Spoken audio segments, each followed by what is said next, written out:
News Roundup, neighbor foams up Mustang exhaust, plus fire and fights at a track day, driving. 24K gold-plated iPhone seller sues Apple for $2.6 billion, Forbes.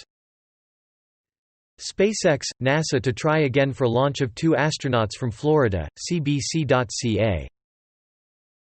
Google postpones Android 11 unveiling amid U.S. protests, The Chronicle Herald.ca. SpaceX Starship rocket prototype explodes on Texas test pad, Gadgets 360.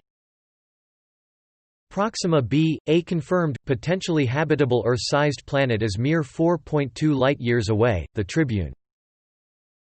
Google's new SODAR tool helps Android smartphone users maintain social distancing, Gadgets 360. OnePlus McLaren phones are officially cancelled, TechRadar India.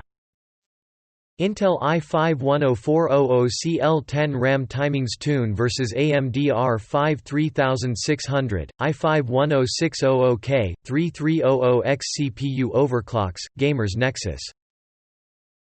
Take 2 for SpaceX's first astronaut launch with more storms, ABC Action News.